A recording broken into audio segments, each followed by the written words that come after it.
Hello बच्चों, कैसे हैं आप लोग। उम्मीद है अच्छे होंगे और पढ़ाई बढ़िया चल रही होगी। कक्षा 12 भौतिक विज्ञान की आज की क्लास में हम लोग संधारित्रों के संयोजन के बारे में पढ़ेंगे। इसके पहले हम लोगों ने पिछली कक्षाओं में प्रतिरोधों का संयोजन पढ़ा होगा और संयोजन की हमें आवश्यकता क्यों पड़ती है। जैसे प्रतिरोधों के संयोजन की हम बात करें, मान लो हमारे पास कुछ प्रतिरोध है और हम चाहते हैं कि परिपथ में हमको उससे कभी बहुत ज़्यादा प्रतिरोध चाहिए, कभी बहुत कम प्रतिरोध चाहिए। तो कई बार हम ऐसा करते हैं कि एक से अधिक प्रतिरोधों को जोड़ करके फिर हम ज़्यादा प्रतिरोध भी प्राप्त कर सकते हैं अगर हम श्रेणी क्रम में जोड़ें, क्योंकि श्रेणी क्रम में तुल्य प्रतिरोध R बराबर R1 plus R2 plus R3 इस तरह होता था, सीधे जुड़ जाते थे प्रतिरोध। समांतर क्रम में अगर हम जोड़ते थे तो प्रतिरोध घट जाता था। क्यों? तब हमारा तुल्य प्रतिरोध अगर कैपिटल R है और प्रतिरोध जो हमने जोड़े हैं वो R1 R2 R3 इस तरह करके हैं, तो तुल्य प्रतिरोध 1R इस प्रकार होता था समांतर क्रम में कि 1/R बराबर 1/R1 plus 1/R2 plus 1/R3 plus जो भी हैं। तो उसी तरह से सेलों का संयोजन है। मान लो हमारे पास जैसे सेल हैं, एक सेल का कुछ एक निश्चित विद्युत वाहक बल है। अब परिपथ में हमको अधिक वोल्टेज की आवश्यकता होगी, तो पता लगा हम सेलों को श्रेणी क्रम में जोड़ लिए कि सबके विद्युत वाहक बल जुड़ते चले जाएंगे। तो जितने सेल हम जोड़ेंगे उसी हिसाब से हमारा जो हमको विद्युत वाहक बल या विभवांतर की आवश्यकता होगी उस हिसाब से जोड़ लेंगे। कभी ऐसा हो सकता है कि हमको वोल्टेज तो बहुत ज़्यादा नहीं चाहिए पर अचानक बहुत ज़्यादा धारा लेनी है, तब हम समांतर क्रम में जोड़ते थे। तो हमारे कहने का मतलब ये है कि हमारे पास कोई भी युक्ति है, प्रतिरोध है, सेल है या संधारित्र है, कुछ निश्चित मान के मान लो हमारे पास हैं, संधारित्र कुछ निश्चित मानों के हमारे पास उपलब्ध हैं और कभी परिपथ में हमको बहुत ज़्यादा संधारिता की आवश्यकता पड़ गई, या हम चाहते हैं ठीक कोई बात नहीं, धारिता बहुत ज़्यादा ना रहे लेकिन अभी विभवांतर बहुत ज़्यादा हो गया है, तो हमको विभवांतर बांट लेना है कि थोड़ा थोड़ा हो जाए हर संधारित्र पर। तो इस ज़रूरत के हिसाब से हम परिपथ में संधारित्रों का संयोजन करते हैं। मुख्य रूप से दो भागों में बांट सकते हैं। एक श्रेणी क्रम संयोजन सीरीज कॉम्बिनेशन, दूसरा समांतर क्रम संयोजन, तीसरा हो जाएगा मिश्रित इन्हीं का सेट कि कुछ श्रेणी क्रम में है कुछ समांतर क्रम में है, उनका मिश्रण। तो जिस तरह से प्रतिरोधों को हमने जोड़ा था उसी तरह से संधारित्रों के हम लोग संयोजन में आएंगे। तो आज के टॉपिक में पहले हम लोग श्रेणी क्रम संयोजन यानी सीरीज कॉम्बिनेशन पे गौर करते हैं। दो चित्र बने हैं आपके सामने। मान लो 3 संधारित्र हैं, C1 C2 और C3 उनकी धारिताएं हैं, ठीक। और उनको दो तरह से हमने दिखाया है। एक बार हमने कहा है अच्छा ये मान लो एक संधारित्र है, ये दूसरा संधारित्र है, ये तीसरा संधारित्र है, ये संधारित्र की पहली प्लेट, ये दूसरी प्लेट, पहली प्लेट दूसरी प्लेट, पहली प्लेट दूसरी प्लेट। इधर पहले दूसरे का मतलब ये है कि इधर से चले तो जो पहले मिल गई वो पहली प्लेट, जो बाद में आई है वो दूसरी प्लेट। उसी तरह से यहाँ पहला संधारित्र, दूसरा संधारित्र, तीसरा संधारित्र, ये पहली प्लेट दूसरी प्लेट, पहली दूसरी और पहली दूसरी प्लेटें, ठीक।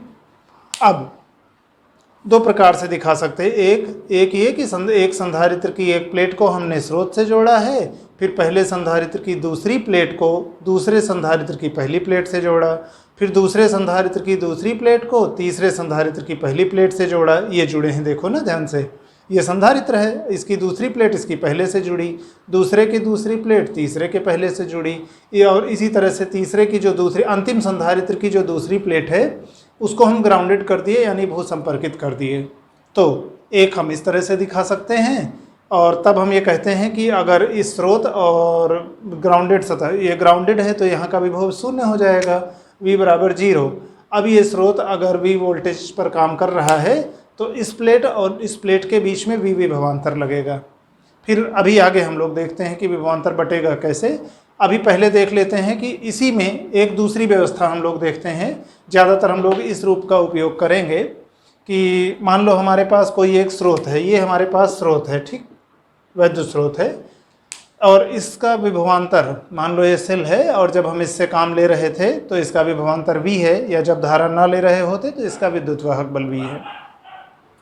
सेल के धन सिरे को मान लो धन प्लेट को हमने एक संधारित्र की एक प्लेट से जोड़ा, और एक संधारित्र दूसरे से या दूसरा तीसरे से किस तरह जुड़ा है, तो पहले संधारित्र की दूसरी प्लेट दूसरे संधारित्र की पहली प्लेट से, दूसरे संधारित्र की दूसरी प्लेट तीसरे संधारित्र की पहली प्लेट से।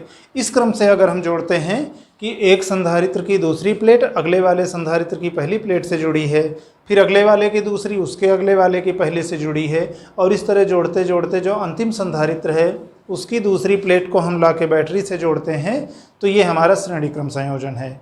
श्रेणी क्रम संयोजन में तो एक तो ये ध्यान रखना है, फिर दो हमारे पास पैरामीटर्स हैं, एक है Q और एक है V। इन दोनों में से हम लोग जैसे इसके बाद समांतर क्रम संयोजन पढ़ेंगे, इन दोनों में से एक नियत रहता है तो दूसरा बढ़ता है। जैसे श्रेणी क्रम संयोजन में हम लोगों ने, आप चित्र पर गौर करिए क्या लिखा है कि इस प्लेट पर प्लस Q आवेश है तो इस पर माइनस Q होगा, इस पर प्लस Q है तो इस पर माइनस Q होगा, इस पर प्लस Q है तो इस पर माइनस Q होगा, आंतरिक सतह पर, संधारित्र की प्लेटों की आंतरिक सतहों पर आवेश। यानी परिमाण अगर कहो तो सभी पर Q आवेश ही है, Q इस पर भी, Q इस पर भी, ऋण वाले पे भी Q सब पर ही आवेश है। यानी श्रेणी क्रम संयोजन में आवेश हमारा नियत है तो हमारा विभव बटेगा। हम लोग आगे बाद में देखेंगे कि समांतर क्रम संयोजन में V हमारा नियत रहता है और Q बटता है। तो कोई संधारित्र श्रेणी क्रम में जुड़ा है कि समांतर क्रम में जुड़ा है, उसको जांचने का एक तरीका ये भी है कि आप देख लो कि क्या आवेश बट रहा है, या मतलब आप रास्ते से चल रहे हो, अगर रास्ता बटा नहीं है, एक ही रास्ते पे बढ़ते चले जा रहे हो, क्रम से एक के बाद दूसरा जुड़ा है, तो वो श्रेणी क्रम संयोजन होगा। अब बराबर आवेश किस तरह से प्रेरित होते हैं, इसको तो हमने सीधे कोई आवेश नहीं दिया, तो थोड़ा उसके बारे में भी देख लेते हैं।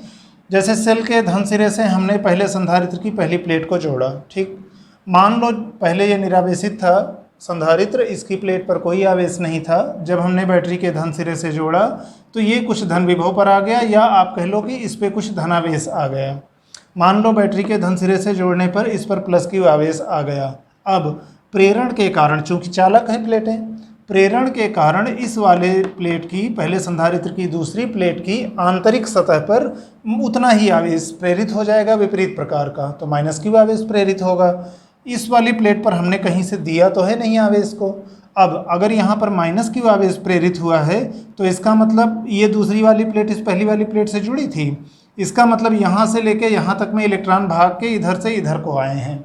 इलेक्ट्रॉन जब दूसरे संधारित्र की पहली प्लेट से भाग करके पहले संधारित्र की दूसरी प्लेट की तरफ आए हैं, तो फिर अब यहाँ इलेक्ट्रॉनों की कमी हो जाएगी, वहाँ इलेक्ट्रॉनों की कमी हो जाएगी, तो वहाँ धनावेश प्रेरित उत्पन्न हो जाएगा, और धनावेश उत्पन्न हो जाएगा। जैसे यहाँ पर इस धनावेश ने दूसरी प्लेट पर ऋणावेश प्रेरित किया था, उसी तरह से यहाँ से चले गए इलेक्ट्रॉनों की वजह से जो धनावेश उत्पन्न हुआ है वह दूसरे संधारित्र की दूसरी प्लेट पर भी उतना ही ऋणावेश प्रेरित करेगा।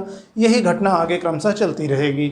यहाँ का प्रेरित ऋणावेश मतलब यहाँ इलेक्ट्रॉनों की अधिकता, वो यहाँ से भाग के आए हैं, यहाँ वाले गए चले गए हैं तो यहाँ पर धनावेश प्रेरित हो गया है।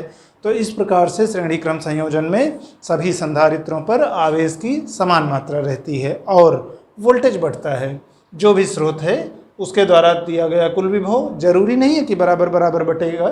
हम लोग आगे बाद में देखेंगे कि उनकी धारिताओं के व्युत्क्रमानुपात में बढ़ता है, जिसकी धारिता कम उसका वोल्टेज ज़्यादा, ठीक। और वैसा कुछ नहीं है कि वो अचानक कहीं से प्रकट हो गया है। हम लोगों ने जैसे सूत्र पढ़ा है ना, C बराबर Q बटा V, वहाँ से आप कह सकते हो V बराबर Q बटा C, और जब Q नियत है तो इसका मतलब V प्रोपोर्शनल टू 1/C, यानी किसी भी संधारित्र के सिरों के बीच विभवांतर उसकी धारिता के व्युत्क्रमानुपात में होगा श्रेणी क्रम संयोजन में। तो फिलहाल अभी बेसिकली हमको याद क्या क्या रखना है, कुछ लंबी हो रही है कहानी, याद क्या क्या रखना है। संधारित्रों का श्रेणी क्रम संयोजन का मतलब है कि एक संधारित्र की दूसरी प्लेट को दूसरे की पहली से, दूसरे संधारित्र की दूसरी प्लेट को तीसरे संधारित्र की पहली प्लेट से, इस प्रकार से अगर आप क्रम से जोड़ते जाते हो और लास्ट में आप क्या करते हो, पहले वाले संधारित्र की पहली प्लेट इसको स्रोत के एक सिरे से और अंतिम संधारित्र की दूसरी प्लेट को, यहाँ हमने 3 उदाहरण लिया था 3 संधारित्रों का, और अंतिम संधारित्र की दूसरी प्लेट को आप स्रोत के दूसरे सिरे से जोड़ते हो, तो ये प्रकार जो व्यवस्था प्राप्त होती है ये संधारित्रों का श्रेणी क्रम संयोजन है। और यहाँ हमें ध्यान रखना है कि श्रेणी क्रम संयोजन में सभी संधारित्रों पर आवेश की मात्राएं समान होंगी और स्रोत द्वारा दिया गया विभव इनके बीच में बटेगा। तो इसका मतलब इन सब संधारित्रों की प्लेटों के बीच का जो विभवांतर है, V1 है पहले का, मान लो V2 है दूसरे का, V3 है तीसरे का, तो इन सब का योग स्रोत के विभवांतर के बराबर होगा। इस तथ्य का उपयोग करते हुए हम लोग तुल्य धारिता निकालेंगे। तो अभी चित्र में आप इस वाले चित्र को बना लेना और इस चित्र के बाद फिर आगे फोकस करते हैं कि कैसे हम लोग तुल्य धारिता निकालेंगे। देखिए, जो चित्र हम लोगों ने बनाया था, जिसमें हम दूसरा वाला चित्र, उसमें जिसमें स्रोत के बीच में सेल से हम लोगों ने जोड़ा था, उसके हिसाब से हम बात कर रहे हैं। अभी जो लिखा है एक बार मैं पढ़ देता हूँ, आप मिलान कर लेना, उसके बाद बीच में हम फिर बात कर लेते हैं।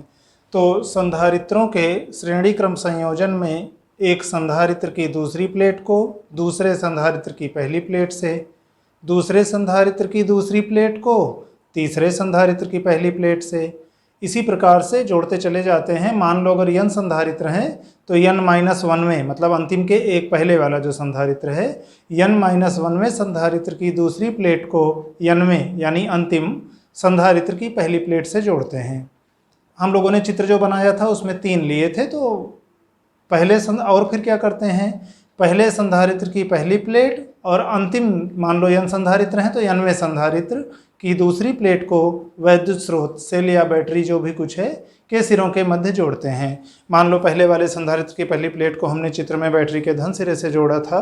n उदाहरण जब n 3 लिया था, यानी 3 संधारित्र लिए थे, तो तीसरे संधारित्र की दूसरी प्लेट को हम लोगों ने बैटरी के ऋण सिरे से जोड़ा था। तो इस प्रकार से जब संयोजन है तो वो समझो श्रेणी क्रम संयोजन है।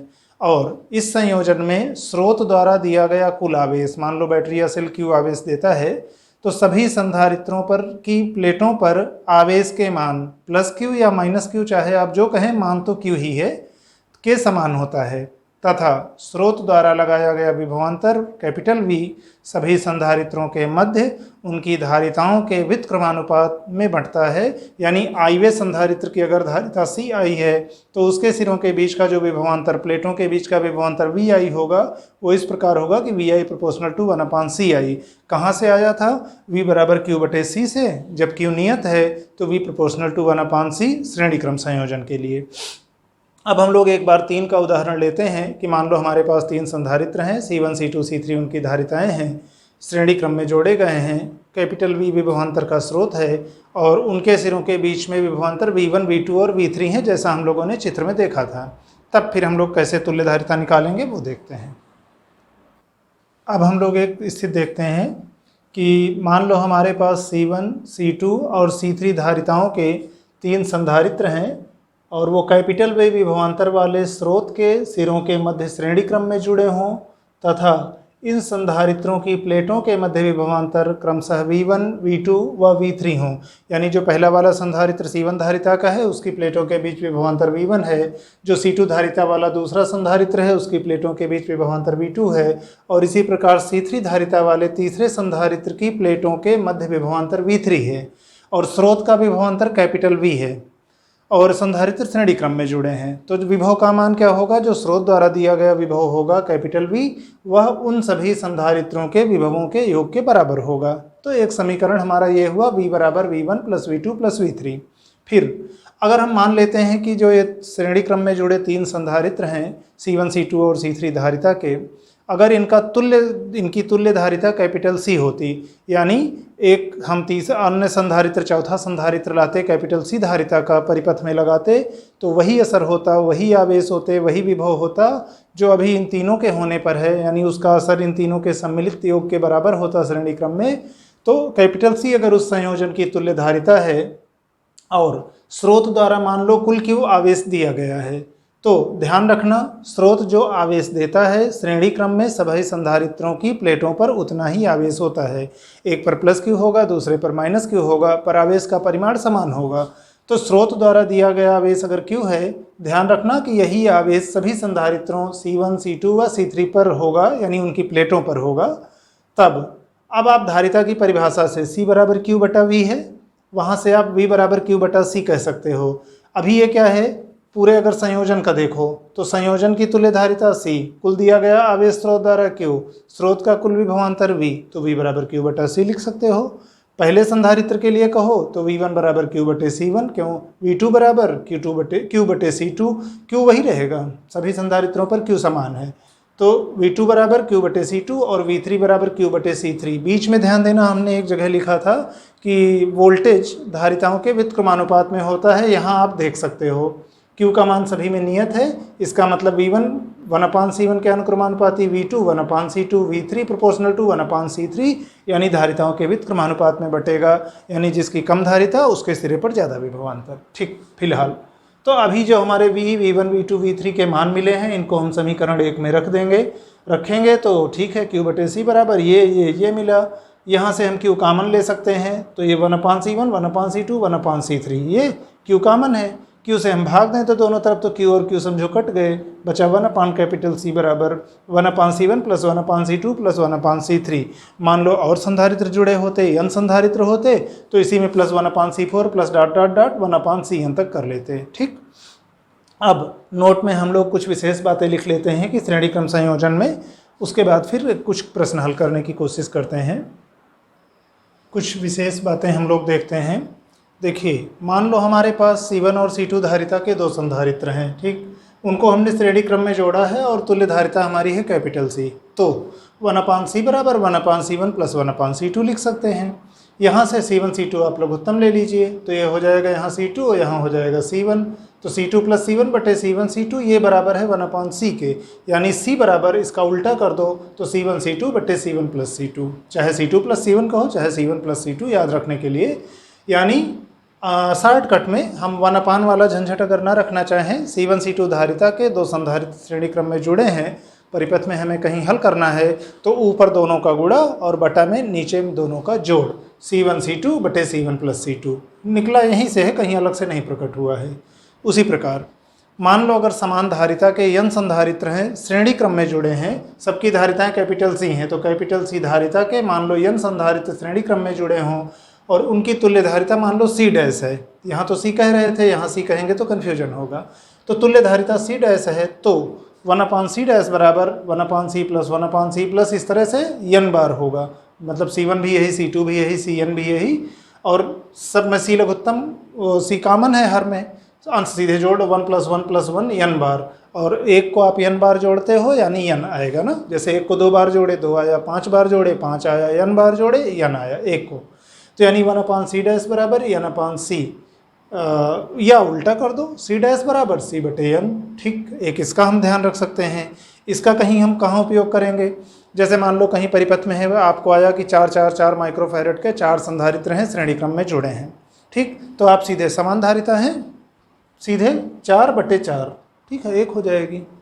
तो इसका उपयोग वहाँ करेंगे जहाँ समान धारिता के संधारित्र जुड़े हों, तो सीधे जितने संधारित्र जुड़े हैं बटा उतना हो जाएगा। ठीक, एक चीज़ और ये फैक्ट ध्यान में रखेंगे कि श्रेणी क्रम संयोजन में जो हमारी तुल्य धारिता आती है, तुल्य धारिता का मान जोड़े गए संधारित्रों में, यानी वे सभी संधारित्र जिन्हें हमने श्रेणी क्रम में जोड़ा है, उसमें से जो सबसे कम धारिता वाला संधारित्र है उसकी भी धारिता से कम होती है। यानी C1 C2 C3 धारिता के कई संधारित्र हमने जोड़े, श्रेणी क्रम में जोड़े, जिसकी सबसे कम धारिता रही होगी, जो हमारी तुल्य धारिता आएगी वो सबसे कम धारिता वाले संधारित्र की धारिता से भी कम आएगी। और एक और पॉइंट कि इस संयोजन, श्रेणी क्रम संयोजन का उपयोग तब किया जाता है जब हमें उच्च वोल्टता को विभाजित करना हो। मान लो हमारे पास कोई ऐसा स्रोत है जो ज़्यादा उच्च वोल्टेज पे है, हमको उसको किसी उपकरण में उपयोग में लाना है, तो हम कुछ संधारित्र श्रेणी क्रम में जोड़ लेंगे। श्रेणी क्रम में हमें पता है कि वोल्टता बढ़ जाती है, तो ठीक है, वोल्टेज हमारा डिवाइड हो जाएगा। अब हम मतलब भर का वोल्टेज हमें जो चाहिए उस हिसाब से धारिता संधारित्र में ले सकते हैं। तो उच्च वोल्टता को हमें जब कई संधारित्रों में विभाजित करना हो तब हम इसका उपयोग करते हैं। अब हम इस पर कुछ साधारण से प्रश्न हम लोग देखते हैं। अच्छा, NCERT का एक प्रश्न है, 9 पिकोफैरेड धारिता के 3 संधारित्रों को श्रेणी क्रम में जोड़ा गया है। पहला निकालना है कि संयोजन की तुल्य धारिता क्या है, और पार्ट बी, यदि संयोजन को 120 वोल्ट के संभरण यानी सप्लाई यानी स्रोत से जोड़ दिया जाए तो प्रत्येक संधारित्र पर विभवांतर क्या होगा, यानी प्रत्येक संधारित्र की प्लेटों के बीच विभवांतर क्या होगा। ठीक, हमें मालूम क्या क्या है। इस तरह से मान लो 3 संधारित्र हैं, 9 पिकोफैरेड उनकी धारिता है, श्रेणी क्रम में जोड़े गए हैं, और बाद में हम क्या कह रहे हैं, इस संभरण को जो हम जोड़े हैं वो 120 वोल्ट सप्लाई वाला स्रोत है, ये यहाँ विभवांतर इतना है। ठीक, अब संयोजन की अगर तुल्य धारिता कैपिटल C हो, अच्छा 2 तरीके से इसको लगा सकते हैं। ध्यान दीजिए, नोट में हम लोगों ने एक लिखा था कि अगर समान धारिता के n संधारित्र श्रेणी क्रम में जोड़े गए हों तो तुल्य धारिता C डैश बराबर C बटा n। लिखे थे नोट में दूसरा नंबर। तीनों संधारित्रों की धारिताएं समान हैं, 9 हैं, 3 संधारित्र हैं तो C बटे n करोगे यानी 9 बटे n यानी 9 बटे 3 यानी 3 पिकोफैरेड आएगा। तो सीधे हम वहाँ से भी लिख सकते थे। एक बार हमने फिलहाल अपने सामान्य तरीके से देखा कि अगर C1, C2 और C3 इनकी धारिताएं हैं और श्रेणी क्रम में जोड़ने पर तुल्य धारिता कैपिटल C आ रही है तो 1/C बराबर इतना हो जाएगा 1/C1 plus 1/C2 plus 1/C3। यहाँ C1, C2 और C3 9 पिकोफैरेड हैं, ठीक, मान हमने रख दिया तो 1/C बराबर ये हो गया। अब 9 पिकोफैरेड सब में कॉमन है, बराबर है, तो और ऊपर क्या है 1 + 1 + 1 यानी 3, ये 1/C के बराबर है। तो C बराबर क्या होगा, इसका उल्टा हो जाएगा 9 पिकोफैरेड बटे 3 यानी 9 बटे 3 पिकोफैरेड यानी 3 पिकोफैरेड।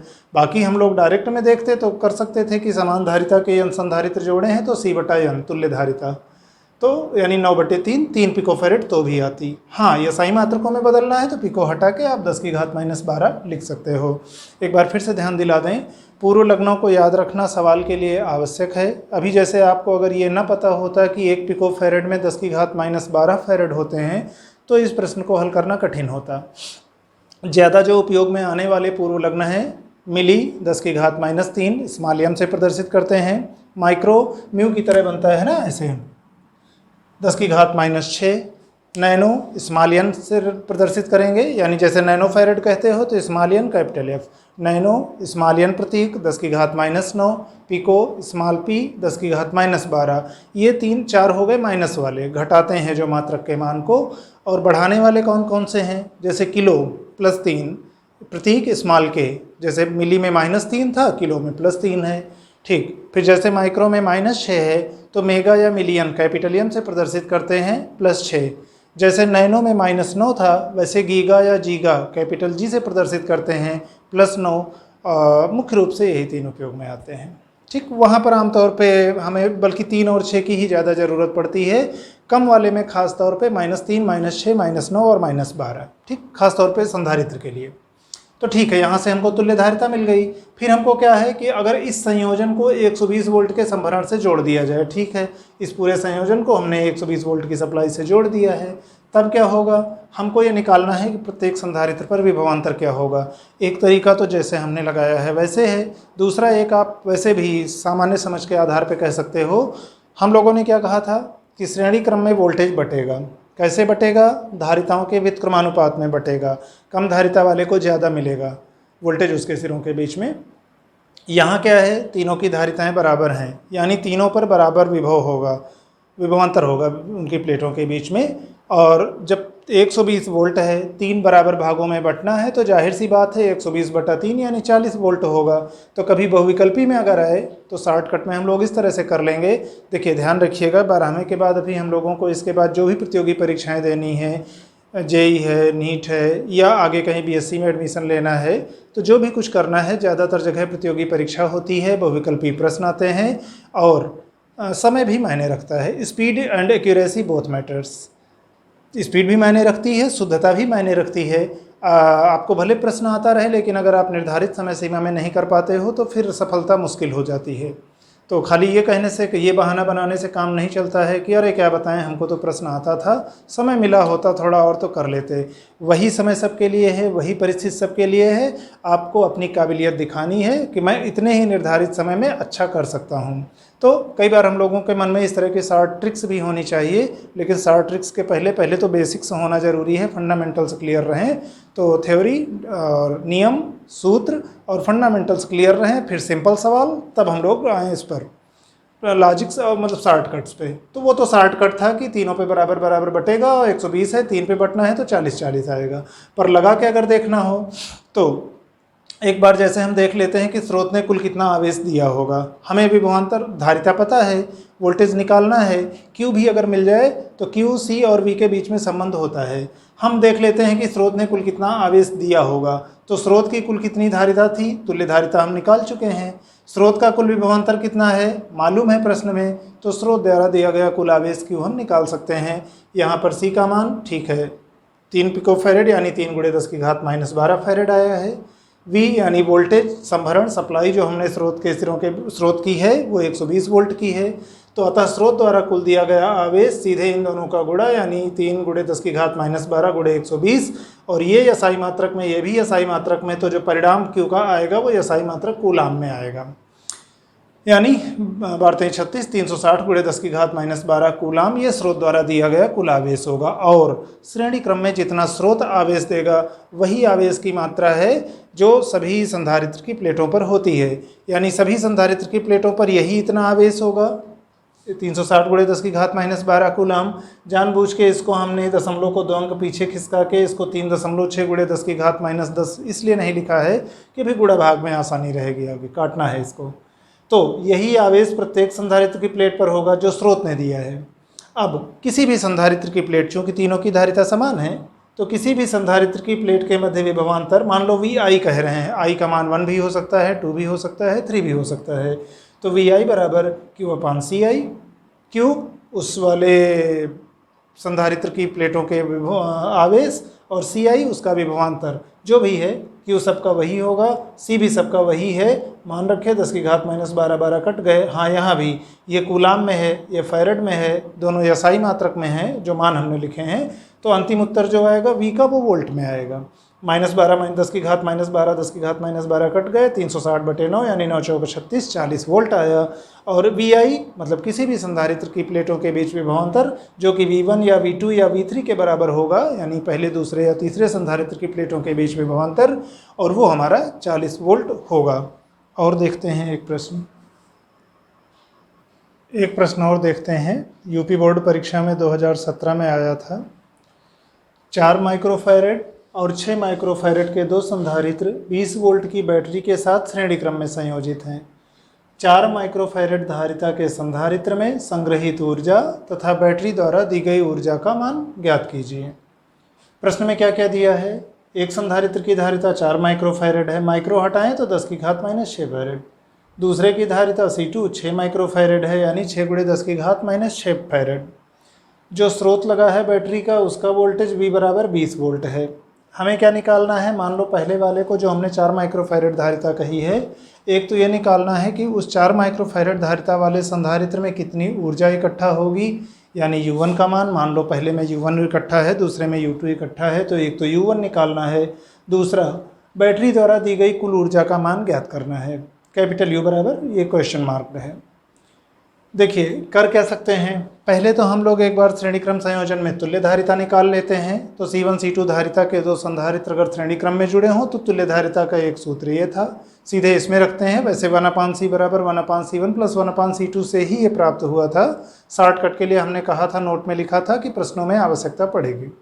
ठीक है, मान हमने रखा 4 × 6 और यहाँ 4 + 6, लास्ट में जो उत्तर आएगा माइक्रोफैरेड में आएगा, क्योंकि ये भी माइक्रोफैरेड में था, ये भी माइक्रोफैरेड में था। बाकी आप चाहे तो 10⁻6 यहाँ करते, -6 यहाँ करते तो 10⁻12 आता, नीचे -6 आता, लास्ट में -6 बचता।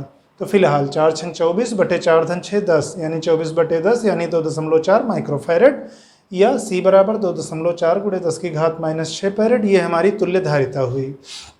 तुल्य धारिता हम लोग क्यों निकालेंगे? तुल्य धारिता मिल जाएगा तो हमको बैटरी द्वारा दिया गया कुल आवेश मिल जाएगा, Q बराबर CV से।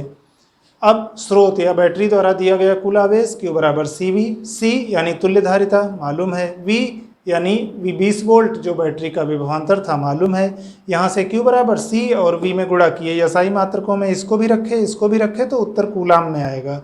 20 और 2.4 का गुणा 24 दूनी 48 × 10⁻6 कूलाम, इतना है जो कुल आवेश बैटरी ने दिया होगा। अब हमारे पास आप ध्यान दीजिए संधारित्र में संचित ऊर्जा के सूत्र थे, 3 हम लोगों ने पढ़ा था, 1/2 Q² या 1/2 Q × V या 1/2 CV², जो हमको पता हो।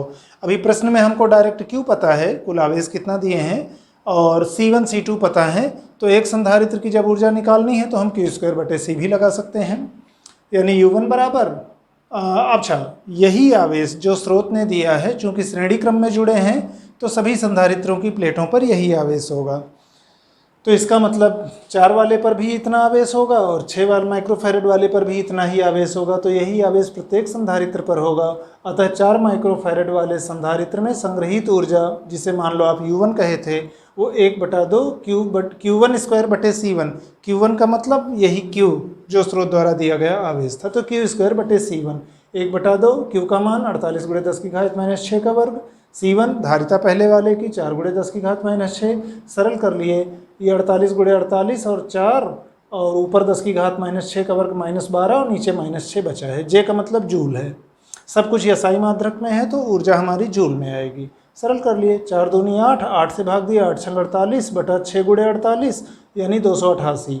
और यहाँ ये मिला के 10⁻⁶, क्योंकि ऊपर जाएगा तो +6 हो जाएगा, -12 और +6 -6।